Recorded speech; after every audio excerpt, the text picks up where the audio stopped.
who you should live with after 70 for a longer, happier life. According to a 92-year-old wise elder, Margaret thought living alone at 73 was her badge of independence until she collapsed in her kitchen with no one to help for 14 hours. That terrifying night changed everything. Meanwhile, across town, 92-year-old Elena Chen was dancing at her weekly game night, surrounded by laughter and friends.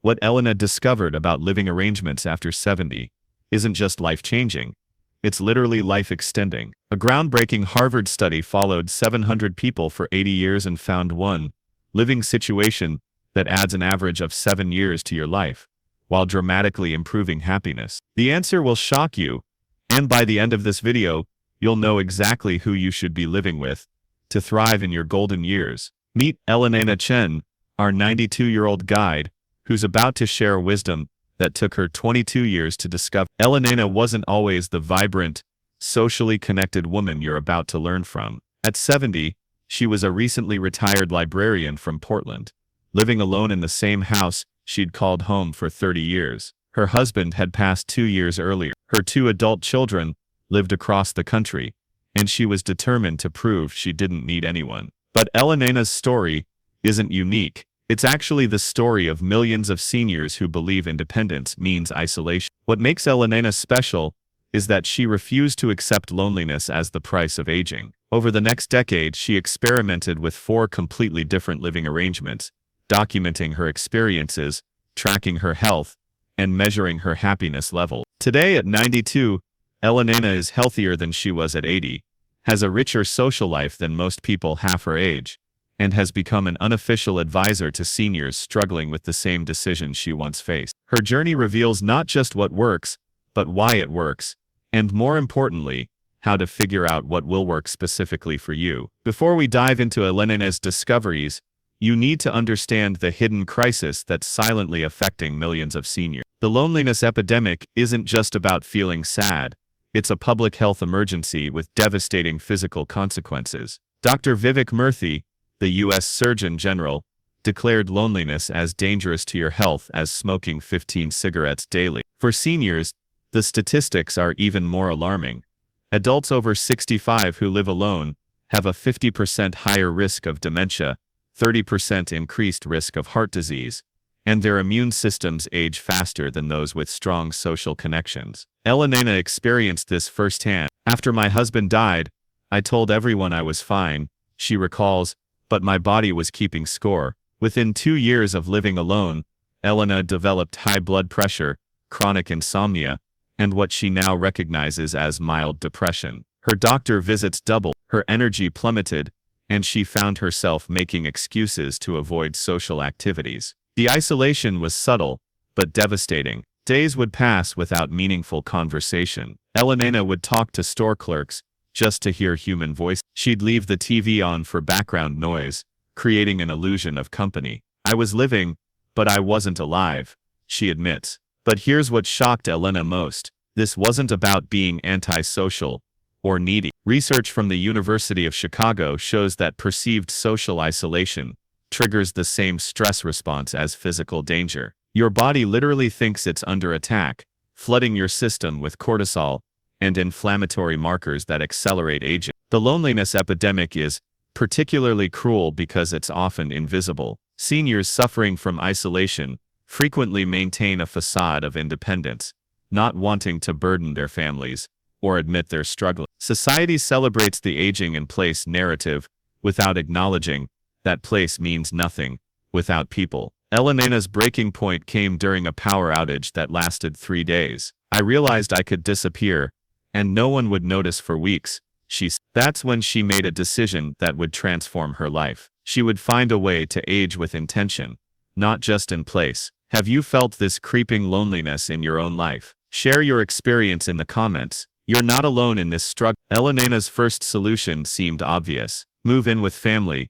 Her daughter Sarah had been subtly suggesting it for months, and Elena's son-in-law had even converted their basement into a comfortable apartment. It felt like the natural next step, Elena explained. Sarah was excited to help, and I thought it would bring us closer together. The initial transition was smooth. Elena felt useful helping with household tasks, enjoyed regular meals with the family, and loved having her teenage granddaughter nearby. For the first few weeks, it seemed like the perfect solution. Sarah felt relieved, knowing her mother was safe, and Elena appreciated the built-in social interaction. But within 3 months, cracks began to show. The challenges weren't dramatic, they were subtle boundary issues that accumulated over time. Elena felt guilty when she wanted alone time, knowing Sarah expected her to join family activities. Sarah felt responsible for her mother's happiness, creating pressure on both sides. I found myself tiptoeing around, trying not to interfere with their routines,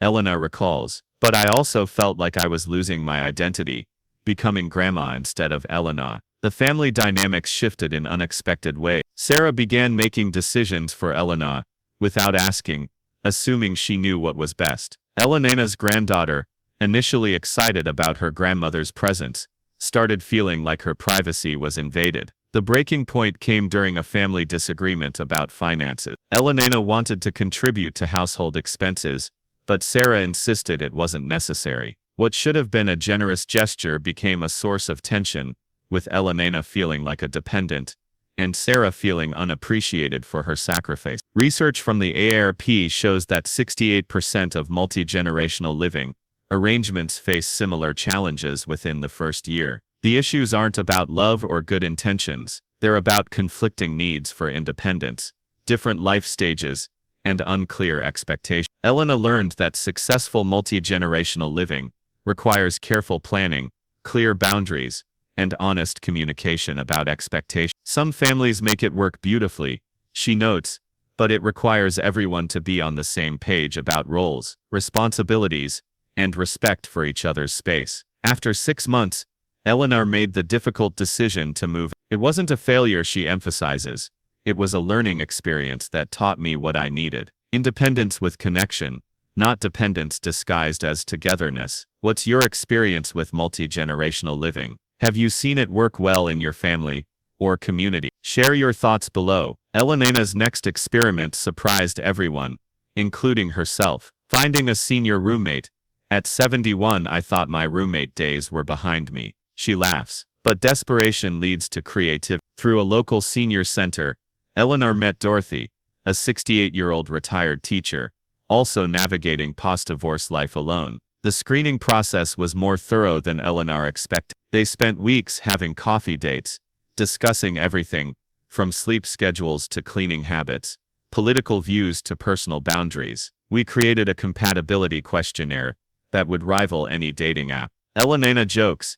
They covered practical concerns. Are you a morning person or night owl? How do you handle visitors? What are your pet peeves? Do you prefer quiet evenings or social activities? But they also dug deeper into values and lifestyle preferences. Both women valued independence, but craved companionship. Dorothy was an early riser who enjoyed gardening. Elena was a night owl who loved reading. Rather than viewing these as incompatibilities, they saw them as complementary differences that could enrich their living situation. The arrangement worked remarkably well. They split household expenses, reducing financial stress for both. Elena handled dinner cooking, while Dorothy managed breakfast and lunch. They maintained separate bedrooms and respected each other's space, but shared common areas for companionship when desired. Having Dorothy around eliminated the background anxiety of living alone. Elena explains, I wasn't worried about falling in the shower or having a medical emergency with no one to help,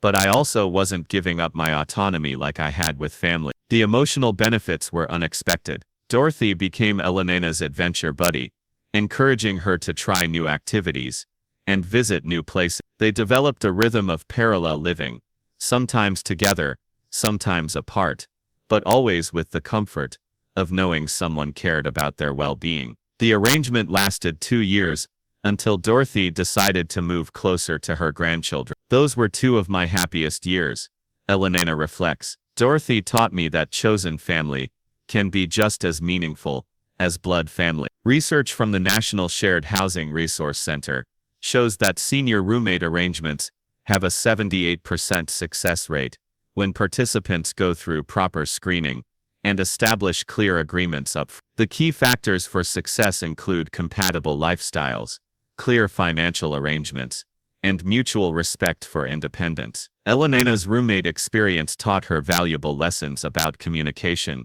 compromise, and the power of intentional relationships. Living with Dorothy showed me that I could maintain my identity while sharing my space.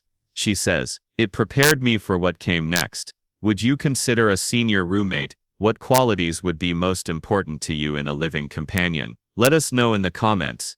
In Elena's third living experiment opened her eyes to possibilities she never knew existed. Intentional senior communities. I thought senior living meant nursing homes or retirement villages with shuffleboard. She admits I had no idea there were communities designed specifically for people who wanted to age actively and independently. Through research and word of mouth, Elena discovered co-housing communities, intentional neighborhoods where residents have private homes but share common spaces and activities. She visited Sunrise Commons, a 24-unit community where residents aged 55 and up had designed their own village with shared gardens, a common house for meals and activities, and a support system built into the structure. What impressed Elena most was the balance of privacy and community. Each resident had their own fully equipped home, but the common house offered opportunities for daily interaction. Residents could choose to cook alone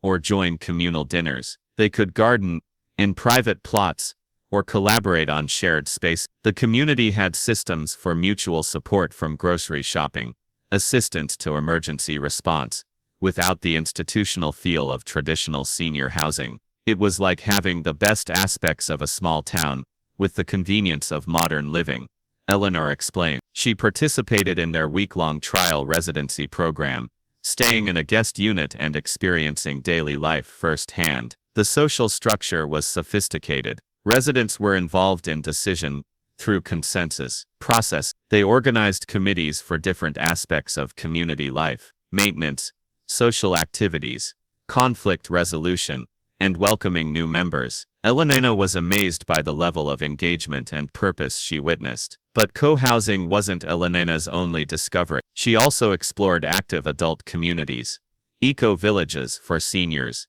and even innovative programs like home share networks, where seniors with extra rooms were matched with younger people needing affordable housing in exchange for light assistance. Elena spent 4 months in a trial residency at Sunrise Commons. The experience was transformative. She recalls, "I was part of something bigger than myself, contributing to a community while receiving support. I had purpose, friendship, and security all in one place." However, Elena ultimately decided co-housing wasn't her permanent solution. "It was almost too much community for me," she admits. "I loved the concept, but I realized I needed more flexibility and less structured interaction." The experience taught her crucial lessons about her own needs and preferences. "I learned that I thrive on community connection, but I also need the freedom to engage on my own terms," she says.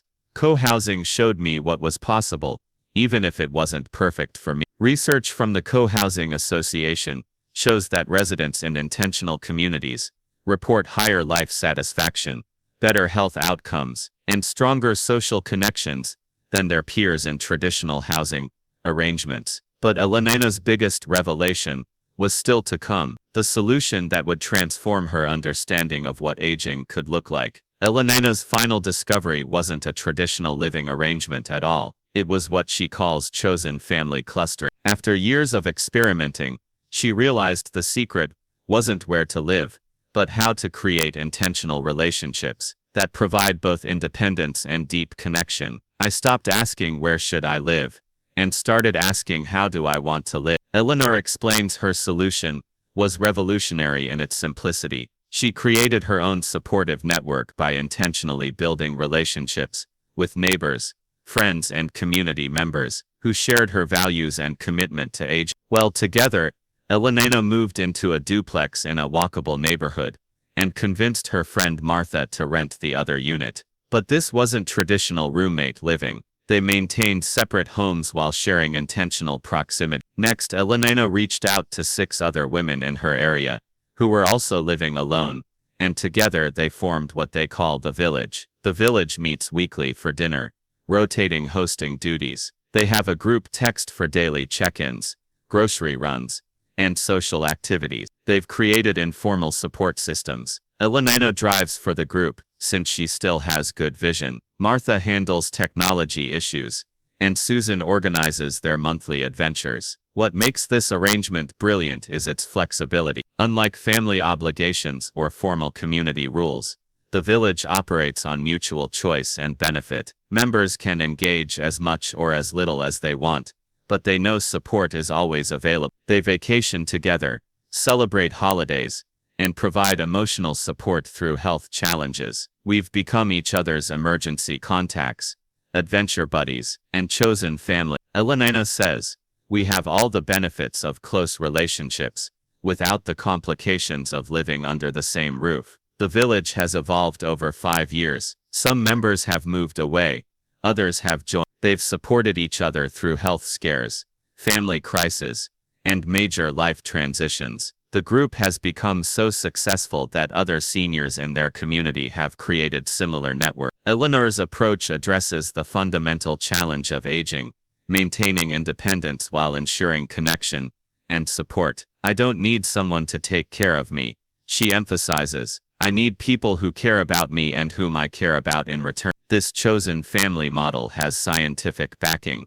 Research from Harvard's grant study shows that strong social connections are the most significant predictor of happiness and longevity. Eleanor's village provides exactly what the research recommends: regular social interaction, mutual support, shared purpose, and emotional intimacy. At 92, Elenina is healthier and happier than she was at 70. She has energy, purpose, and a rich social life. Her village has become a model for aging that preserves dignity while ensuring no one faces life's challenges alone. What does chosen family mean to you? Share your thoughts about creating intentional relationships in the comments below. Eleanor's discoveries aren't just heartwarming stories. They're backed by decades of scientific research that proves the right living arrangement can literally extend your life. The evidence is overwhelming. Social connections are the most powerful predictor of healthy aging, even more important than genetics, diet, or exercise. The Harvard study of adult development, running for over 80 years, followed 700 participants from adolescence to old age. Their findings are clear. People with strong social relationships live longer, have better cognitive function, and experience less physical pain. Dr. Robert Waldinger, the study's current director, states that loneliness kills, while relationships protect us. But here's what's crucial for seniors: the quality of relationships matters more than quantity. Elenina's village of 8 close friends provides more health benefits than a large family network with superficial connection. The research shows that meaningful relationships trigger the release of oxytocin, reduce cortisol levels, and boost immune function. The Blue Zone's research studying populations with the highest concentrations of centenarians reveals that strong social networks are universal